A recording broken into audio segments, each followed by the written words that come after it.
TH94 news కి స్వాగతం.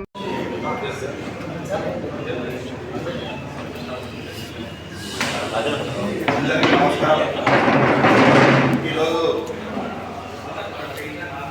TRS party జిల్లా అధ్యక్షులు మాజీ ఖరాబాద్ పంపిణీ కార్యక్రమం ఒక ఆర్గనైజేషన్ ఒక ట్రస్ట్ ద్వారా ఈ కాంగ్రెస్ పార్టీ చేయిస్తుందో ఈ ఎమ్మెల్యే దాన్ని ప్రోత్సహిస్తూ ఆ కార్యక్రమాన్ని నిర్వహించిన ఈరోజు దానికి వ్యతిరేకంగా తాండూరులో పేద బడుగు బలహీన వర్గాలకు సంబంధించినటువంటి పేద ప్రజలకు ఏదైతే ఫలాలు అందాలనో ఆ ఇల్లు చేరాలనో ఆ ఇల్లు వాళ్ళకు కాకుండా తమ కాంగ్రెస్ పార్టీ కార్యకర్తలకు ఆ ట్రస్ట్కి సంబంధించిన వ్యక్తులకు ఇవ్వాలని చెప్పేసి ఈరోజు కాంగ్రెస్ పార్టీ నాయకులు చేస్తున్నటువంటి దురారంకార ధోరణికి ఈరోజు వ్యతిరేకంగా ఈరోజు మేము బీఆర్ఎస్ పార్టీ తరఫున ఈ ప్రెస్ కార్యక్రమం ఏర్పాటు చేయడం అయింది. కాబట్టి మరి అదేవిధంగా తాండూరులోనే కాకుండా ఈ విషయాన్ని మేము రాష్ట్ర వ్యాప్తంగా తీసుకుపోతాము. మేము అవసరమైతే చట్టపరంగా కూడా న్యాయపరంగా మేము దీన్ని ఎదుర్కోవడానికి సిద్ధంగా ఉన్నామని తెలియజేసుకుంటూ ఈ కార్యక్రమంలో ఇప్పుడు మన ఇక్కడ విచ్చేసిన ముఖ్య అతిథులు మన జిల్లా ఇన్ఛార్జ్ విశ్వానందన్న గారికి మరియు మాజీ గ్రంథాలయ చైర్మన్ రాజన్న గారికి నాతోటి కౌన్సిలర్ ముఖ్యంగా ఈరోజు ప్రజాపాలన కాదు రాజుల పాలన అనేది మన అధికార పార్టీ ఎమ్మెల్యే గారు మరియు అధికార పార్టీ యంత్రాంగం మొత్తం కలిసి ఈరోజు తాండూరులో దానిని ఒక నిదర్శనగా ఒక చారిటబుల్ ట్రస్ట్కి ప్రజలకు అందే డబుల్ బెడ్రూమ్ దాన్ని ఇంద్రమాయిలో పేరు పెట్టిండ్రు కానీ అది డబుల్ బెడ్రూమ్స్ మన కేసీఆర్ గారు కట్టిన డబుల్ బెడ్రూమ్స్ కాబట్టి దానికి ఇంకో పేరు మార్చి ప్రజాపాలన కూలీ చేసే విధంగా ఒక ట్రస్ట్కి అందించి ఆ ట్రస్ట్లో దగ్గర ఒక 500 మంది దాకా మెంబర్స్ ఉన్నారంట. ఆ మెంబర్స్కే పరిమితమయ్యేటట్టు డ్రా పద్ధతిలో ఎవరు అధికారికంగా కానీ మరియు ఈరోజు సండే ఉంది తెలిసి కూడా అధికారులు ఎవరు లేని విధంగా మన చైర్మన్ గారు మరి కాంగ్రెస్ కౌన్సిలర్ అందరూ కలిసి డ్రా తీయడం జరిగింది. ఇది ఇంతవరకు కరెక్ట్ అనేది నేను ప్రజలతో అడుగుతున్నా. ఈరోజు నేను కూడా ఒక వార్డు కౌన్సిలర్ కాబట్టి మా వార్డు ప్రజలు మాకు నిలదీస్తున్నారు. డబుల్ బెడ్రూమ్ కట్టింది కేసీఆర్ గారు కదా, మళ్ళీ ఇచ్చేటోళ్ళు ఈయన ఎవరు, అసలు ఆయన ఎవరు? ఆ చారిటబుల్ ట్రస్ట్కి కాంగ్రెస్ పార్టీకి ఏం సంబంధం? ఆయనకి ఏమవుదాం? ఏ హోదా పట్టుకొని ఆయన ఈరోజు డబుల్ బెడ్రూమ్ని ఈరోజు డ్రా తీయడం జరిగింది. దీనికి నిదర్శనగా నేను చాలా తాండూరుకి నేను తెలియజేయడం ఏమంటే ఇట్లాంటి దాన్ని ప్రోత్సహించకుండా మన ఎమ్మెల్యే గారు అసలు ఎక్కడున్నారు, తాండూరులో ఏం నడుస్తుంది మీకు ఇంతకు తెలుసా? తాండూరులో నడిచే ఏ కార్యక్రమంలో కూడా మీకు ఎలాంటి అసలు దానికి సంబంధించిన ఏ విషయమైనా మీకు తెలుసా? అంటే మీరు అంతా ఒక షాడో లాగా ఒక చారిటబుల్ ట్రస్ట్కి ఎమ్మెల్యే పదవిని ఇచ్చేశారు. ఆయన ఏ రకంగా ఈరోజు డబుల్ బెడ్రూమ్ డ్రా చేయడం జరిగిందని ఇది తప్పు అని నిలదీస్తూ ఇంతటితో నా మాటలు ముగిస్తున్నాను. ఈ ప్రెస్ మీట్ అనేది బీఆర్ఎస్ పార్టీ ప్రజల తరఫున ఆవేదనతో బాధతో పెట్టిన ప్రెస్ మీట్ ఉంది. గతంలో ఎన్నడూ ట్రస్టును ముందుకు తీసుకొచ్చి ప్రజలకు చెందాల్సిన ఏవైతే గవర్నమెంట్ చెప్పిన స్కీమ్లు ఉన్నాయో వాటిని ఒక ప్రైవేట్ సంస్థ ద్వారా ఇప్పించడం అనేది నిజంగా చాలా సిగ్గుచేటు. ఎందుకంటే ఇప్పుడు తాండూరు అనేది హిందూ ముస్లింతో ఎంతో మంచిగా సుఖ సంతోషంతో ఉన్న దగ్గర ఈరోజు ఒక కొత్త ఒరవడి సృష్టిస్తున్నారు వీళ్ళు. ఇప్పుడు జిఎంకే ట్రస్ట్ పేరు పైన 200 ఇళ్ళని మరి ఏ అసలు కాంగ్రెస్ పార్టీ ప్రభుత్వం పైసలు ప్రజల పైసలతో వచ్చిన డబుల్ బెడ్రూమ్లను వీళ్ళు ఏ విధంగా ఏ హక్కుతో మంచనికి వీళ్ళు సిద్ధమయ్యారో ఇది ప్రజలకు జవాబు చెప్పాలి. అసలు జిఎంకే ట్రస్ట్ ఎప్పుడు వచ్చింది, దీని వెనుక ఉన్న మూలాలేమిటిది, వీళ్ళు ఎవరు తీసుకొచ్చారు? కాంగ్రెస్ పార్టీ వచ్చినాక ఈ జిఎంకే ట్రస్ట్ అనేది తాండూరుకు వచ్చింది. ఈ ఆటం ఎందుకు చెందుతున్నారు? ఒకవేళ మీరు నిజంగా ముస్లింలకు సేవ చేయాలంటే గతంలో ఉన్న ముస్లిం వెల్ఫేర్ అసోసియేషన్ ఉంది, దానికి సంబంధించిన సేవా అసోసియేషన్ చాలా ఉన్నాయి. వాటిని వదిలేసి గతంలో ఎన్నడూ కూడా మున్సిపల్ వార్డులో ఈ జిఎంకే ట్రస్ట్ ఒక బోరింగ్ ఇప్పించింది కాదు, ఒక నల్ల నీళ్ళు ఇప్పించింది కాదు, ఒక రంజాన్ ఇప్పించింది కాదు, ఓ పేదలకు ఆదుకున్నది సడన్ గా వచ్చిర్రు, 6 నెలల కింద వచ్చిర్రు జిఎంకే ట్రస్ట్ అంటున్నారు. ఇవి వంచుతాం అవి వంచుతాం అంటారు. మీకు ఎవరిచ్చిన హక్కు? ఇవి ప్రజల పైసలు, ప్రభుత్వానికి ఉన్నది. మేము అక్కడ కూర్చున్న కౌన్సిలర్లకు చైర్పర్సన్ సూటిగా అడుగుతున్నాం. మీరందరూ కూడా మన ప్రజలు ఓట్లు వేస్తే గెలిచి వచ్చిన వాళ్ళం ఉన్నాం. మీరు ఒక ప్రైవేట్ ట్రస్ట్ పిలిస్తే మీరు ఎట్లా కూర్చుంటున్నారు? ఏ జంతువు కూర్చుంటున్నారు? మీరు కూర్చొని ఎట్లా ఇప్పిస్తున్నారు? కౌన్సిలర్ మీకన్నా ఆలోచన ఉండాలి. మీరు కష్టపడి గెలిచిరు. మీ వాళ్ళ ఎవరు పేదోడు ఎవరు గొప్పోడు ఆ ట్రస్ట్ వ్యక్తికి ఏం తెలుస్తుంది? నీ వాళ్ళ నువ్వు గెలిచినావు, నీకు అక్కడ నిజంగా గుడిసె ఉన్నదా ఇల్లు ఉన్నదా లేదనేది నీకు తెలిసి ఉంటుంది.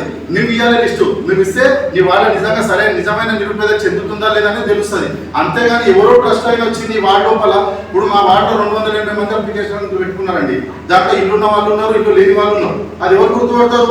స్థానిక వార్డు కౌన్సిలర్ గుర్తుపడతాడు. అట్లా ఏమైనా ఉంటే చేయాలి కానీ డబ్బాలు వేసి డబ్బాలు ఊపుతాము ఇవి చేస్తాం. నీకు ప్రభుత్వం చెప్పిందా డబ్బాలు వేసి ఊపమని చెప్పి? ప్రైవేట్ ట్రస్ట్ స్కీమ్ అని చెప్పి మీకు చెప్పిందా?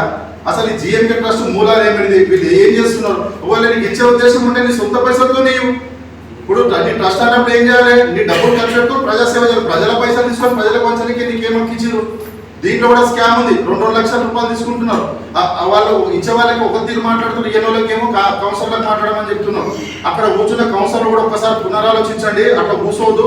చైర్మన్, మున్సిపల్ చైర్మన్ హోదాలో కూర్చున్నారు కూడా తప్పది. ప్రజలకు ఇచ్చిన డబుల్ బెడ్రూమ్లు ఎవరో ప్రైవేట్ సంస్థ మీ ముందర డబ్బాలు వేసి స్కీమ్ ల్యాటరీ తీసుకుంటే మీరు కూర్చొని ఎంకరేజ్ చేస్తుంటే అంటే ఎంతవరకు కరెక్ట్ ఇది? మీ దగ్గర మీరు ప్రజాసేవ చేయాలంటే మీ ట్రస్ట్ దగ్గర డబ్బులు ఉంటే ఏదైనా చేయండి, తప్పు లేదు. అంతేగాని దారిలో విపరీతమైన కబ్జాలు అవుతున్నాయి, ఇంకేమేమో అవుతున్నాయి. వాటిని వదిలేసి ఇప్పుడు డబుల్ బెడ్రూమ్ ఎంత పడ్డారు? డబుల్ బెడ్రూమ్ మీకు ఎవరు ఇచ్చినండి హక్కు? ట్రస్ట్కు స్థానిక కౌన్సిలర్ ఉన్నారు, లేకపోతే ప్రజాప్రతినిధులు ఉన్నారు. మీరు ఇవ్వండి. ఇప్పుడు హిందూ ముస్లిం భేదాన్ని కొడుతున్నారు. మీరు దాంట్లో హిందూ ముస్లిం కలిసే ఉన్నాం. 200 ఇండ్లు మీరు ముస్లింలకు ఇస్తే రేపు హిందూ కమిటీ వస్తుంది, మేము హిందువులకు ఇస్తామని చెప్పి ఈ దానికి కారణం ఎవరైతారు? మీరైతారు.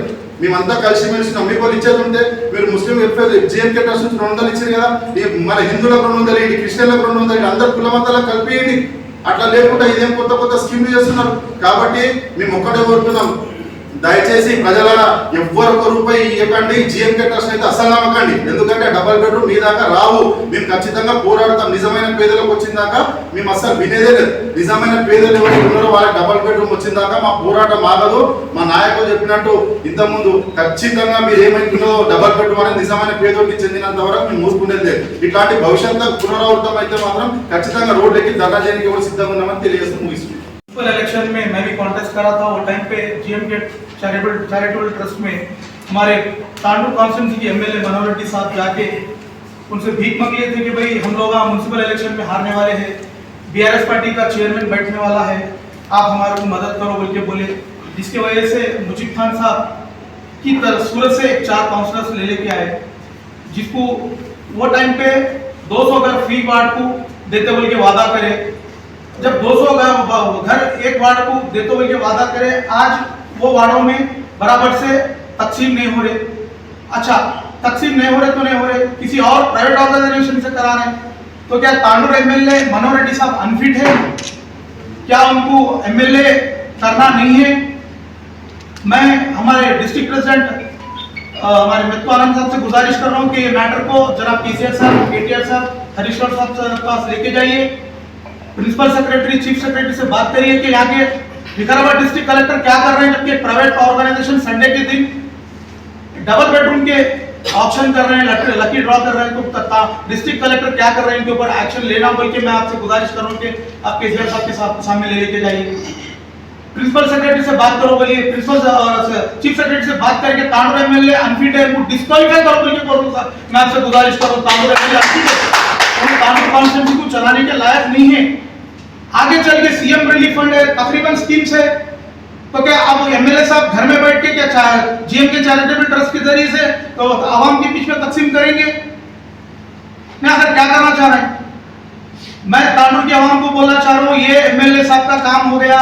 लाइट रेट में इन्हों पूरा कब्जा कर रहे हैं, सुद्दे केस में इन्हों कब्जा कर रहे हैं, इन्हों सैंड माफिया बन गए, इन्हों लैंड माफिया बन गए, रॉयल्टियां पूरे इन लोग कर रहे हैं, म्यूनसिपल के तमाम प्रॉपर्टीज एनक्रोच कर रहे हैं इन लोग को मालूम हो गया कि हम लोग नेक्स्ट एमएलए इलेक्शन में नहीं आने वाले हैं।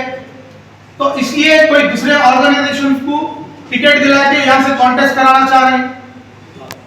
ये तांडूर एमएलए अनफिट है, मनोहर रेड्डी साहब को डिस्क्वालीफाई करो बोल के केसीआर साहब से आप रिक्वेस्ट करिए साहब। यहाँ पे बाई इलेक्शन करा के आप हमारे को तांडूर में इंशाल्लाह भारी मेजॉरिटी से रोहित रेड्डी साहब को जिता के लेके आते बोल के ఉన్న మైనారిటీ నాయకులు కానీ అదేవిధంగా నాన్ మైనారిటీ నాయకులు కానీ ఏదన్నా నీళ్ళు లేని బావి దుక్కి సావాలని చెప్పేసి ఈ సందర్భంగా చెప్తారు. మరి కొన్ని సంవత్సరాల నుంచి కాంగ్రెస్ పార్టీ జెండా మోస్తున్న మీరు, కొన్ని సంవత్సరాల నుంచి కాంగ్రెస్ పార్టీకి పనిచేస్తున్న మీరు, మీ ద్వారా ప్రజలకు సంక్షేమ పథకాలు పంచాలే తప్ప ఎవరో జిఎంకే ట్రస్ట్ వాళ్ళు పంచడం మీకు మంచిగా అనిపిస్తుందా? ఒకసారి మీరు కాంగ్రెస్ నాయకులు ఆలోచన చేస్తున్నారు. మీకు చీమెనెత్తులు ఉంటే, ఒకవేళ మీరు రాజకీయ నాయకులు అయితే మీరు దీన్ని ఖండియాలే, లేకుంటే కాంగ్రెస్ పార్టీకి రాజీనామా చేసి ఇంట్లో తడిపట్టేసుకొని కూర్చున్నారని చెప్పేసి కూడా ఈ సందర్భంగా తెలియజేస్తారు. మరి కేసీఆర్ గారు గతంలో 10 సంవత్సరాల అధికారంలో ఉన్నప్పుడు 861 డబుల్ బెడ్రూమ్లు తాండూరులో నిర్మించడం జరిగింది. మరి ఆ రోజు దాదాపు ఒక తాండూరు పట్టణం నుంచే 9,000 అప్లికేషన్లు వచ్చింది. 9,000 అప్లికేషన్లు వస్తే అవి సరిపోవు, ప్రజల మధ్యలో ఇబ్బంది అవుతుందనే ఉద్దేశంతో దానికి పెండింగ్ పెట్టిన సంగతి మీ అందరికీ తెలుసు.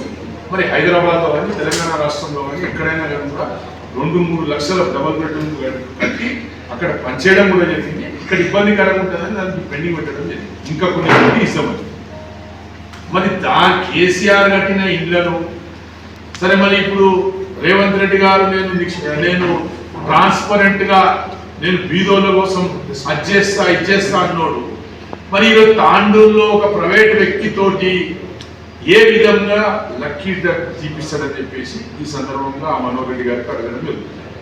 మాకు ఒక డౌట్ ఉన్నది, ఈ 200 ఇళ్ళు మనోహర్ రెడ్డి అమ్ముకున్నాడా? జిఎంకే ట్రస్ట్ కు ఈ 200 ఇళ్ళు అమ్ముకున్నాడా అనేది ఒక డౌట్ ఉన్నది. ఇంకా ఖచ్చితంగా తెలుసు, మాత్రం నిలదీస్తాం. మరి ఈ రోజు మరి అంతమంది కౌన్సిలర్లు, వైస్ చైర్మన్ ప్రజలతో ఎన్నుకోబడ్డ కౌన్సిలర్లు, వైస్ చైర్మన్ కనీసం మీకన్నా లేదా జ్ఞానం? ఇంత చదువుకోలేదా? లేకుంటే రాజకీయ అవగాహన లేదా? ఎవడో ఇల్లు వంచుతున్నాడు, ఎవరి ఇల్లు ఎవడో వస్తున్నాడు, మీరు పోయి సపోర్ట్ కొట్టుడేది నాకు అర్థమైంది. అత్త సొమ్ముడు అల్లుడు దానం అన్నట్టు. మేము తెలంగాణ నిర్మించిన ఇల్లు దరిద్రానికి మీరు అవి జూట మాటలు చెప్పి 6 గ్యారెంటీలు 420 హామీలు చెప్పి అధికారంలోకి వచ్చిన పాపానికి ఈరోజు ఇంతగానం దౌర్జన్యం మా తాండూరులో. మరి కలెక్టర్ ఏం చేస్తుండ్రు, తాండూరులో ఉన్న ఆర్డీఓ గారు ఏం చేస్తుండ్రు, మన మున్సిపల్ కమిషనర్ ఏం చేస్తుండ్రు, ఎవడు ఫైనల్ చేసిన ఇళ్ళని ఈరోజు జిఎంకే ట్రస్ట్ వాళ్ళు పంచడం జరిగింది. కలెక్టర్ గారిపై కూడా మేము ఫిర్యాదు చేస్తాం గవర్నమెంట్కి. ఈ ఎమ్మెల్యే ఈ యొక్క ఇళ్ల పంపిణీ కార్యక్రమంలో ఎంత లాలుచి పడ్డాడో బయటికి తేలాలి. ఎందుకంటే ఒక నెల కింద మా కౌన్సిలర్స్ అందరూ పోయి కూడా వికారాబాద్ కాంప్లైంట్ ఇచ్చిరు. ఒక్కొక్క ఇల్లు 2 లక్షల రూపాయలకు కాంగ్రెస్ పార్టీ చైర్మన్ కానీ, కాంగ్రెస్ నాయకులు కానీ, కాంగ్రెస్ ఎమ్మెల్యే కానీ అమ్ముకుంటున్నాడని ఒక నెల కిందనే చెప్పిడు మా కౌన్సిలర్. చెప్పినాక ప్రతి మీటింగ్ లో వచ్చి ఇదే ఎమ్మెల్యే మాట్లాడుకుంటూ చెప్పిండు, మేము ఎవరితో డబ్బులు తీసుకోం, కరెక్ట్ ఉన్నోళ్ళకే ఇస్తాం, బీదోళ్ళకే ఇస్తాం. అంటే ఈ బీదోళ్ళకి ఇచ్చే దాంట్లో నీ పాత్ర ఉండాలి, ఎమ్మెల్యే గారు, నీ కౌన్సిలర్ల పాత్ర ఉండాలి, నీ చైర్మన్ పాత్ర ఉండాలి, అంతే తప్ప కానీ ఈ జిఎంకే ట్రస్ట్ తోడు ఎవడు? ఈ జిఎంకే ట్రస్ట్ కు నీకు ఏం సంబంధం? ఈ జిఎంకే ట్రస్ట్ తోటి ఏం లాభించబడ్డావు నువ్వు సమాధానం చెప్పాలి. ఎమ్మెల్యే గారు, తాండూరు ఎమ్మెల్యే గారు, మీరు సమాధానం చెప్పే వాళ్ళకి మీకు కొద్ది పరిస్థితి ఉంటుంది. మీరు ట్రాన్స్పరెంట్ గా మేమేమంటున్నాం, తాండూరులో 9,000 అప్లికేషన్లు వచ్చినాయి. దాంట్లో హిందువుల, ముస్లింల, క్రిస్టియన్ల, ఇంకో కులాల అని మేము అడుగుతలేము. మీరు అసలైన అర్హులకు మీరు ఆ ఇల్లు ఇవ్వాలని చెప్పేసి మేము టీఆర్ఎస్ పార్టీ డిమాండ్ చేస్తుంది. కానీ మీరేం చేసింది? మంచి సోదరభావంతో ఉండే తాండూరులో మీరు ఏదో చిచ్చు పెట్టిండ్రు, ముస్లింలకు ఇల్లు ఇస్తుండ్రు, హిందువులకు ఇస్తలేరని ఒక పెద్ద గొడవ అయిపోయింది తాండూరులో. దీనికి బాధ్యత ఎమ్మెల్యే గారు వహించాలి. రేపేమన్నా జరిగితే, రేపేమన్నా ఇబ్బంది కలిగితే ఎమ్మెల్యే గారు బాధ్యత వహించాలి. ఎమ్మెల్యే గారు క్షమాపణ చెప్పవలసిందే. ఒక ఒకవేళ తాండూరులో జరగని సంఘటన జరిగితే మాత్రం మరి ఇవన్నీ కూడా దృష్టిలో పెట్టుకొని మరి జిల్లా పార్టీ అధ్యక్షులకి మేము ఇమ్మీడియట్గా ఇన్ఫర్మేషన్ ఇవ్వగానే ఆయన తొందరగా వచ్చి, ఎందుకంటే ఇది ఈరోజు తాండూరులో జరుగుతుంది, రేపు వికారాబాద్లో జరుగుతుంది, ఎల్లుండి పరిగిలో జరుగుతుంది, మరి ఆవుల ఎల్లుండి కొడుంగల్లో సీఎం కాన్స్టిట్యూన్సీలో కూడా జరిగితే కూడా ఆశ్చర్యపోయేది లేదు. అధికారులు ఒత్తాసు పలుకుతున్నారు ఈ నాయకులకు. మరొకసారి ఈ ప్రెస్ ద్వారా ఒకటే, ఎమ్మెల్యే గారు ఎంత లాలుచి పడ్డారు ఒక్కటి చెప్పాలి, ఇంకోటేమో కాంగ్రెస్ లీడర్లు నీళ్ళు లేని బయట సావాలి, లేకుంటే రాజీనామా చేసి టీఆర్ఎస్ పార్టీలలో నుండి గౌరవం ఉంటుంది. మీరంతా పాతలు మావులేనే, టీఆర్ఎస్ వాళ్ళంతా కూడా స్టేజ్ మీద వాళ్ళందరూ మావులే, మన వైపు లేకుంటే మా పార్టీలో కన్నా రావాలని చెప్పి డిమాండ్ చేస్తూ ఎవరైతే ఈ ఇల్లు పంపిణీ కార్యక్రమం చేసిందో ఆ దానికి సంబంధించిన అధికారులు కానీ జిల్లా కలెక్టర్ కానీ వీళ్ళందరిపై కూడా మేము ఫిర్యాదు చేస్తాం. మా పార్టీ తరఫున ఖచ్చితంగా క్రిమినల్ చర్యలు తీసుకునే విధంగా మేము కూడా ఫిర్యాదు చేస్తాము. ఇలాంటి రెచ్చగొట్టేటివి, లేకుంటే మత విద్వేషాలు రెచ్చగొట్టేటివి, లేకుంటే ప్రజల మధ్య చిచ్చు పెట్టే కార్యక్రమాలు దయచేసి ఎమ్మెల్యే గారు మీరు చేయకుండా, మీరు చేస్తే మంచిగా ఉండదు. తాండూరు ప్రజలు మంచి నాయకులకు సాగనంపేరు తాండూరుకి వెళ్ళి, దయచేసి మీరు కూడా ఆ పరిస్థితి తెచ్చుకోకుండా, దయచేసి మేము చెప్తున్నాం ఏవైతే ఈరోజు జరిగిందో దానిపై మొత్తం కఠిన చర్యలు ఉండాలి, క్రిమినల్ కేసులు పెట్టాలని చెప్పేసి కూడా తెలియజేసుకుంటూ ముగిస్తున్నాం. జై రాజుగౌడ్ గారికి అసలు తెలంగాణ రాష్ట్రంలో ఏం పాలన జరుగుతుందో నాకైతే ఏమంటున్నారు, యథా రాజా తదా ప్రజ అన్నట్టు. ఎందుకంటే రాజు ఎట్లుంటే సామంత రాజులు కూడా గట్లే ఉంటారు.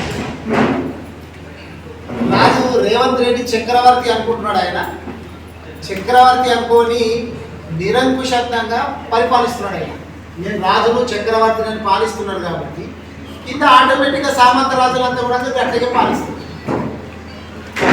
లేకపోతే ఈరోజు ఆదివారం రోజు గవర్నమెంట్ కట్టించినటువంటి ఇండ్లను ప్రైవేట్ వ్యక్తుల చేతిలో పెట్టి వాళ్ళు డ్రాదిస్తుంటే ప్రజల చేత ఎన్నుకోబడ్డటువంటి ప్రజాప్రతినిధులు కూడా ఆ వేదిక మీద ఉండి దానికి సపోర్ట్లు కొట్టి వాళ్ళు కూడా వాళ్ళకి ఆశీర్వాదం తెలియజేస్తున్నారంటే ఎంత ఘోరంగా పాలన జరుగుతుంది తెలంగాణ రాష్ట్రంలో. ముఖ్యమంత్రి గారి నియోజకవర్గానికి ఆనుకొని ఉన్నటువంటి నియోజకవర్గం ఏం జరుగుతున్నది మరి? ఇప్పుడు మన వాళ్ళు చెప్పినట్టు నిజంగా చెప్పాలంటే ఫ్లెక్సీలో చూస్తే క్లియర్ ఉంది, ఇందిరమ్మ ఇళ్ళ పంపిణీ అని ఫ్లెక్సీలో ఉంది. మీరు కూడా చూసుంటారు, మీడియా సోదరులంతా చూసుంటారు. ఇందిరమ్మ ఇల్లు టౌన్ లోపల మాకు వికారాబాదే వస్తుంది నుండి తాండూరు మున్సిపాలిటీ లోపల ఒక్క ఇందిరమ్మ ఇల్లు అన్న కట్టిందా? మరి ఇందిరమ్మ ఇల్లే కట్టనప్పుడు ఇందిరమ్మ ఇళ్ళ పంపిణీ అనేటటువంటి మాట ఎట్లకెళ్ళి వచ్చింది? ఫస్ట్ అంటే అవి ఇందిరమ్మ ఇల్లు కావు, అంతే కదా. ఇందిరమ్మ ఇల్లు కట్టనప్పుడు వాటి పంపిణీ జరగదు. మరి ఆ ఇల్లు ఎక్కడివి? అవి కేసీఆర్ గారు కట్టించినటువంటి ఇల్లు. మా సోదరుడు రోహిత్ రెడ్డి గారు మేము అందరూ ఎమ్మెల్యేలుగా ఉన్నప్పుడు మా వికారాబాద్లో కావచ్చు ఇక్కడ కావచ్చు డబుల్ బెడ్రూమ్ ఇల్లు కట్టారు. మరి ఇందిరమ్మ అని ఎందుకు రాసిండ్రు అంటే డబుల్ బెడ్రూమ్ అని పేరు ఇట్లా రాస్తే కేసీఆర్ కట్టించిండ్రు అని చెప్పి జనాలకు అర్థమైపోతారనే ఉద్దేశం చేత పేరు మార్చేసి ఇందిరమ్మ ఇల్లు రాసిండ్రు. అవి డబుల్ బెడ్రూమ్ ఇల్లు, కేసీఆర్ గారి పాలన లోపల కట్టబడ్డటువంటి ఇల్లు. కానీ ఈరోజు ఆదివారం రోజు అధికారులు లేకుండా ప్రైవేటు వ్యక్తులు ప్రజల చేత ఎన్నుకోబడ్డటువంటి ప్రజాప్రతినిధులు కుమ్ముక్కైపోయి అక్కడ పంపిణీ కార్యక్రమం పెట్టిండ్రు. 200 ఇళ్లకు డ్రా తీసిండ్రు అని చెప్పి చెప్తున్నారు. అక్కడ 200 ఇళ్లకు డ్రా తీయడం చాలా సంతోషం, మంచిదే, మేమేం కాదంటలేము. ఎవరికి ఇచ్చిండ్రు ఆ డ్రా తీసి? మా మైనారిటీ సోదరులకు ఇచ్చిండ్రు అని చెప్తున్నారు. సంతోషం, వాళ్ళు కూడా మా బిడ్డలే మైనారిటీ సోదరులకు కూడా ఇవ్వాలి, ఎందుకంటే మైనారిటీలో కూడా పేదవాళ్ళు ఉంటారు. కానీ మీరు గతం లోపల మున్సిపాలిటీ లోపల ఎలక్షన్స్ ఉన్నప్పుడు ఒక్కొక్క వార్డుకు 200 ఇళ్ళు ఇస్తామని చెప్పి ప్రామిస్ చేసిండ్రట మా వాళ్ళు చెప్తున్నారు. మరి ఒక్కొక్క వార్డుకు 200 ఇళ్ళు అంటే 36 వార్డులకు ఎంత అవుతుంది అనేది లెక్క కట్టి అవి ఒక్కటేసారి ఇవ్వాలి. అదొక్కటే కాకుండా ముస్లింలకు కూడా ఇక్కడ దాదాపు నాకు తెలిసి 20,000 నుంచి 25,000 మంది ఉంటారు ఓటర్లు. మనకి 200 ఏమి ఇస్తే సరిపోతుంది. మొత్తం ఇక్కడ ఉన్నటువంటి మైనారిటీ సోదరులందరికీ కూడా ఒకటేసారి ఎవరు డ్రా తీపిస్తారో తీపియండి. మరి మీరు చేస్తున్నారు కదా, ఓ ఘనకార్యం చేస్తున్నారు కదా, అదే ఘనకార్యం చేసి మొత్తం మైనారిటీ సోదరులకు ఒక్కటేసారి అందరికీ ఇందిరమ్మ ఇల్లు కావాలి, డబుల్ బెడ్రూమ్లే ఇవ్వండి. వాళ్ళకు ఒక్కరికే కాదు, ఇక్కడ మా ఎస్సీ సోదరులు ఉంటారు, మొదటి విడతగా వాళ్ళకు 200 ఇల్లు ఇవ్వండి. ఎస్టీ సోదరులు ఉంటారు, వాళ్ళకు ఒక 200 ఇల్లు ఇవ్వండి. మా ముదిరాజులు ఉంటారు, వాళ్ళకు ఒక 200. మా కుర్మ సోదరులు యాదవులు, వాళ్ళకు ఒక 200. మా రజక సోదరులు, నాయి బ్రాహ్మణులు, వడ్డెర వాళ్ళు, అగ్రవర్ణాలలో కూడా పేదవాళ్ళు ఉంటారు. రెడ్డిస్లలో కావచ్చు, వైశ్యులలో కావచ్చు, బ్రాహ్మిన్స్లలో కావచ్చు, వీళ్ళందరిలో కూడా పేదవాళ్ళు ఉంటారు. వాళ్ళ ప్రతి వర్గానికి ముందు 200 ఇవ్వండి. వాళ్ళతో పాటు మున్సిపాలిటీ కదా, ఇది మున్సిపాలిటీ కార్మికులు, వాళ్ళు చిన్న ఉద్యోగస్తులు, వాళ్ళకి 200 ఇవ్వండి ఫస్ట్. మా ప్రెస్ వాళ్ళు పాపం వీళ్ళు పొద్దుటి నుంచి సాయంత్రం వాళ్ళకి వీళ్ళు కష్టపడుతుంటారు. వీళ్ళు కూడా చాలా మంది పేదవాళ్ళు ఉంటారు. ఎలక్ట్రానిక్ మీడియా కానీ ప్రింట్ మీడియా కానీ వీళ్ళకి కూడా 200 ఇవ్వండి ఫస్ట్. ఆ ఉద్యమకారులు ఉన్నారు, వాళ్ళకు 200 ఇవ్వండి. నేను ఇప్పుడు కొన్ని వర్గాలే చెప్పిన, కొన్ని వర్గాలు మర్చిపోయాను అన్నీ. ఇగో విశ్వకర్మ వాళ్ళు కావచ్చు, వీరశైవ సమాజం కావచ్చు, బోయ వాళ్ళు కావచ్చు, గీత కార్మికులు కావచ్చు, ప్రతి వర్గం మీరు లెక్కలు తీసి ముందు అందరికీ 200 ఇళ్ళు పంపిణీ చేయాలని చెప్పి నేను కోరుతున్నాను. ఎందుకంటే మీరు ఇస్తున్నది డబుల్ బెడ్రూమ్ ఇల్లు, దానికి పేరు మార్చి ఇందిరమ్మ ఇల్లు అని చెప్పి నామకరణం చేసి అధికారులను పక్కన పెట్టి ప్రైవేట్ వ్యక్తులు ప్రజాప్రతినిధులు కుమ్ముక్కైపోయి ఈ వ్యవహారం అంతా నడిపిస్తున్నారంటే దీని వెనక ఎవరున్నారు?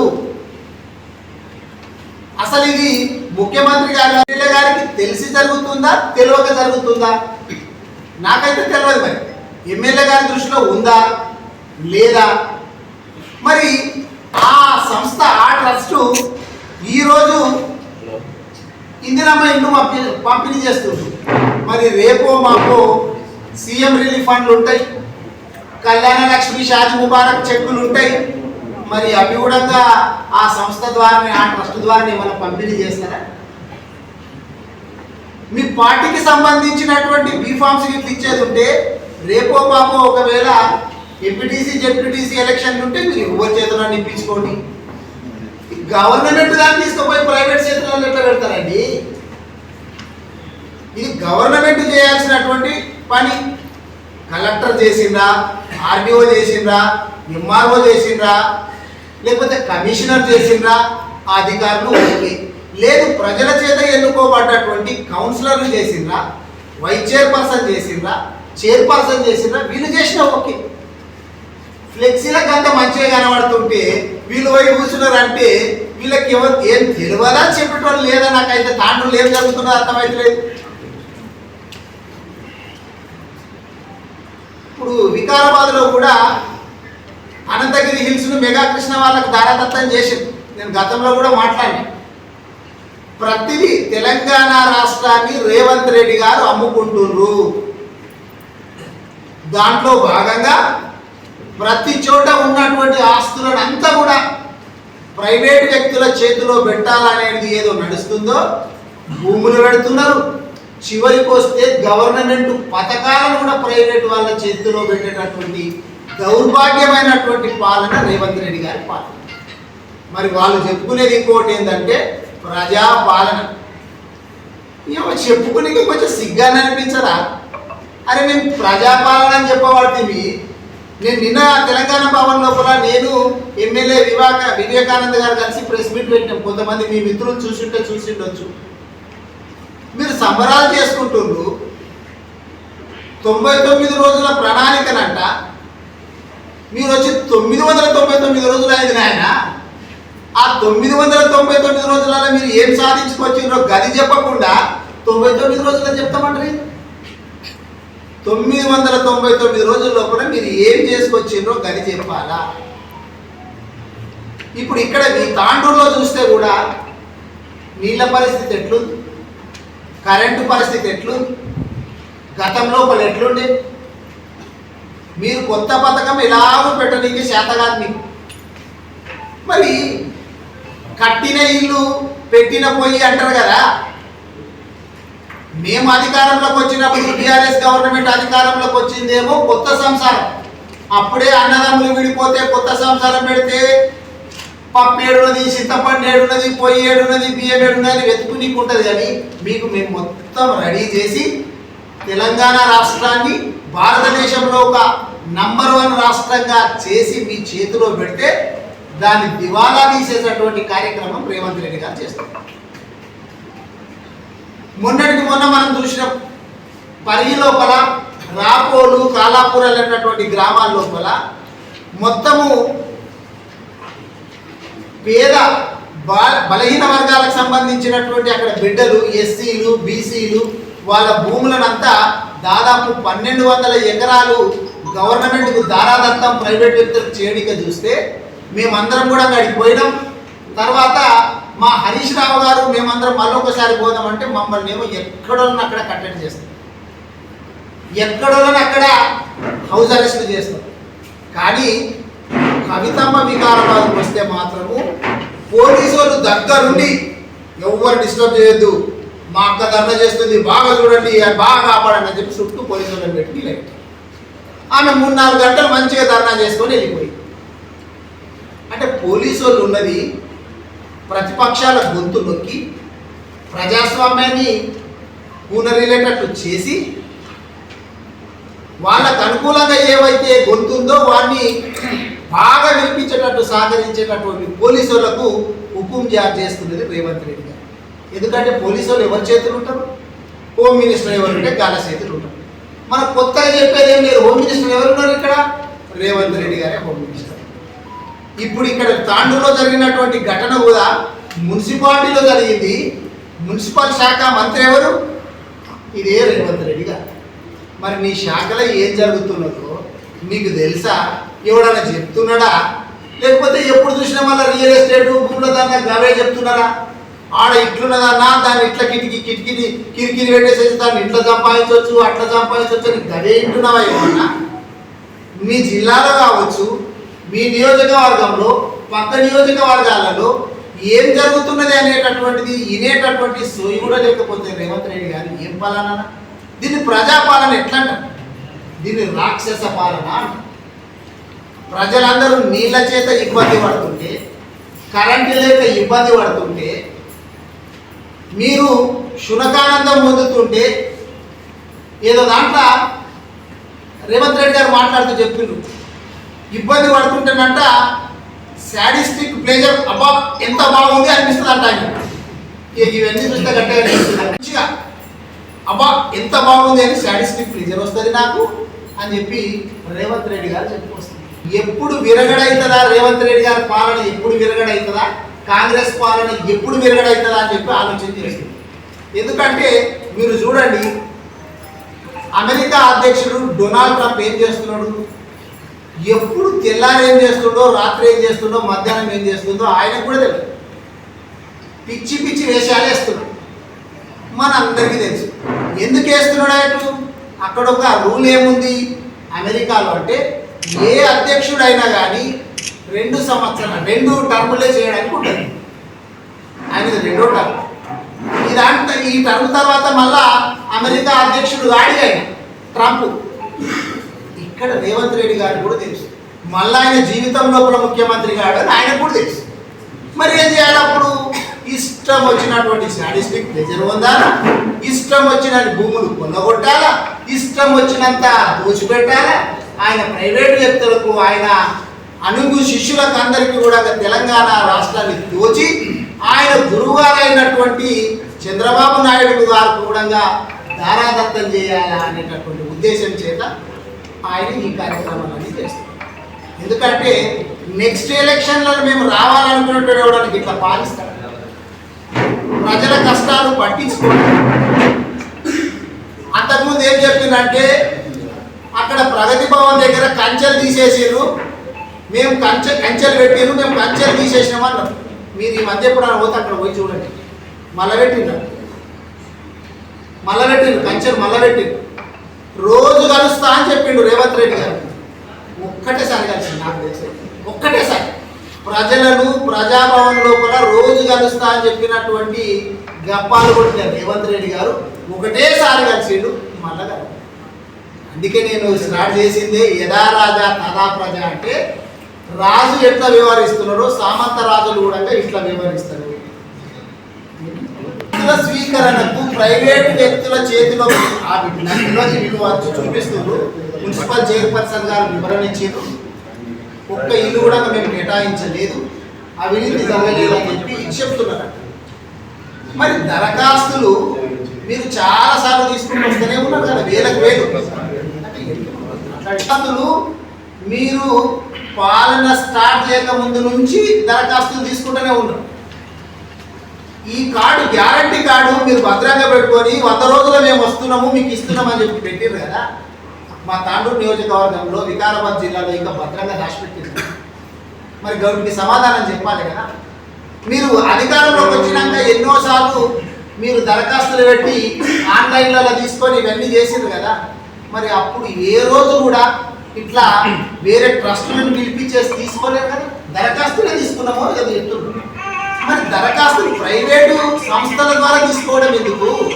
గతంలో ఎప్పుడన్నా ప్రైవేటు సంస్థల ద్వారా దరఖాస్తులు తీసుకున్నారా? మరి ఇక్కడ ఎందుకు తీసుకోవాల్సి వచ్చింది?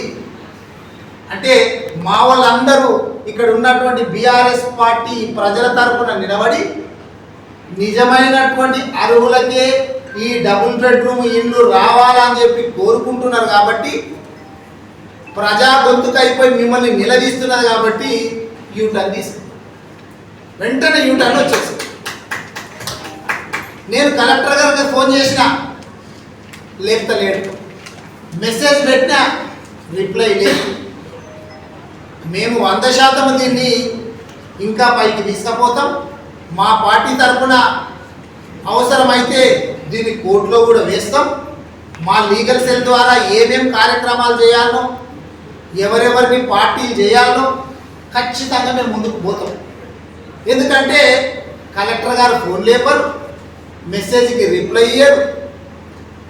మమ్మల్ని అరెస్ట్ చేసినప్పుడు అరే ఇంత దారుణం ఏంటంటే ఆర్టీసీ వాళ్ళు సమ్మె చేసారు, మీరు కూడా చూసుంటారు. ఆర్టీసీ వాళ్ళు సమ్మె చేస్తే మేము కాలి పోయి సంఘీభావం తెలిపాం.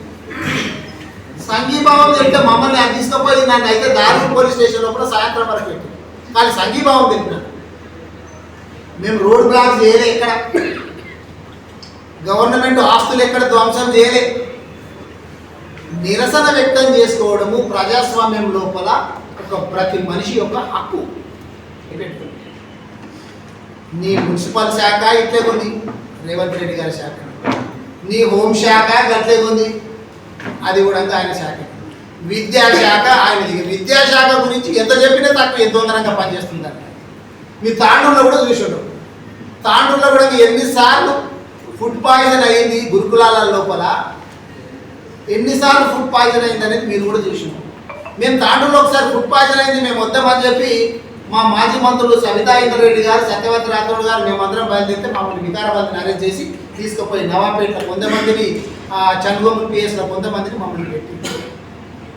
ఇవి ఎందుకు చెప్తున్నా స్పెషల్గా అంటే ఇది మీ శాఖ రేవంత్ రెడ్డి గారు. మరి ఇది నా శాఖ కాదనుకుంటున్నారేమో. రేవంత్ రెడ్డి గారు విద్యాశాఖ నాది కాదనుకుంటున్నాడేమో, హోంశాఖ నాది కాదనుకుంటున్నాడేమో, ముఖ్యమంత్రి ఒకటే నాది అనుకుంటున్నాడేమో. శాఖలు లేని ముఖ్యమంత్రికి ఇట్టున్నాడేమో. ఈయన ఏ శాఖ ఉన్న సంగతి మర్చిపోయాడు. ఎందుకంటే ఒకప్పుడు గురుకులాల లోపల మేము ఎమ్మెల్యేలుగా ఉన్నప్పుడు జూన్ వస్తే చాలు, ఎవరికి ఇవ్వాలో దొరకకుండా అసలు సీట్లు ఎవరికి ఇవ్వాలి. అప్పుడు అట్లుండే పరిస్థితి. ఇప్పుడు గురుకులాలలో జాయిన్ చేయాలంటే పిల్లలు కాదు తల్లిదండ్రులు కూడా భయపడుతున్నారు. గురుకులాలు మాత్రం వద్దుపోయి ఆడిపోయి బతుకుంటే బలసాకన విని బతుకోవచ్చు. ఆ గురుకులాలో పోయి సత్తుడు ఎందుకు పోయి ఫుడ్తోటి చస్తున్నాం, పాములు కలిసి చస్తున్నాం, తేళ్లు కలిసి చస్తున్నాం, ఏమవుతున్నదో తెలియదు. అటువంటి దాంట్లకు ఆడ మృత్యువుతో పోరాటం చేసుడేందుకు మా పిల్లల్ని పంపించలేదు అని చెప్పి అడ్మిషన్ల సంఖ్య దారుణంగా తగ్గిపోయింది. అంటే మీ విద్యాశాఖ ఎంత బాగా జరుగుతుంది, మున్సిపాలిటీ లోపల మీ దోమలు ఎట్లా చూస్తున్నారు అంటే నువ్వు చేసేటటువంటి మున్సిపాలిటీ శాఖల శుభ్రత లేదు, నువ్వు చేసేటటువంటి హోం శాఖల భద్రత లేదు, శుభ్రత లేదు, భద్రత లేదు, చదువు అసలే లేదు. నేను నిన్న చెప్పిన పిల్లలు హాస్టళ్ళల్లో రెసిడెన్షియల్ స్కూళ్ళలో చదువుతలేరు, పలకలు పట్టుకొని చదువుతలేరు, ప్లేట్లు పట్టుకొని రోడ్ల మీద వచ్చి చదువుతున్నారు. మాకు ఇంత అన్నం పెట్టండి అని. ఆ పరిస్థితికి రేవంత్ రెడ్డి గారు తీసుకొచ్చిండ్రు, దిగజారిపోయిండ్రు. అంటే దీన్ని ప్రజాపాలన ఎట్లా అంటారు, ఇది రాక్షస పాలన, శాడిస్టిక్ అడ్మినిస్ట్రేషన్ అని చెప్పి నేను తెలియజేస్తూ, ఇప్పుడు ఇది ఏదైతే ఇన్సిడెంట్ జరిగిందో మేము ఇంతటితో దీన్ని ఆపము. ఖచ్చితంగా మా పార్టీ తరఫున దీన్ని ఇంకా ఏ విధంగా ముందుకు ప్రొసీడ్ కావాలా, ఏ విధంగా అయితే భవిష్యత్తు లోపల ఇట్లాంటివి జరగవు అనేది మా కార్యాచరణ ఉంటుంది. దాంతోపాటు ఇక్కడ ఉన్నటువంటి కలెక్టర్ గారిని, ఆర్డీఓ గారిని, ఎంఆర్ఓ గారిని, కమిషనర్ గారిని సమాధానం చెప్పాలి. ఒకటి ఇక్కడ ఉన్నటువంటి ఎమ్మెల్యే గారు, మున్సిపల్ చైర్పర్సన్ గారు చెప్పారు, కానీ ఆమె ఏం సమాధానం చెప్పారో నాకైతే అర్థం కాదు. సమాధానం క్లియర్గా చెప్పాలి, ఏం జరిగింది అనేటటువంటి ఖచ్చితంగా సమాధానం చెప్పాలని చెప్పి మీ అందరికీ తెలియజేస్తూ, ఇది మరి ప్రజాస్వామ్యం లోపల పేదవాళ్ళు చాలామంది ఉన్నారు, వాళ్ళందరికీ ఇంట్లో వచ్చేటట్టు చూసే బాధ్యత మీరు కూడా తీసుకొని ఈ విషయాన్ని క్లియర్గా ప్రజల లోపలికి తీసుకుపోవాలని చెప్పి మా మీడియా మిత్రులందరినీ కూడా కోరుకుంటూ ధన్యవాదాలు.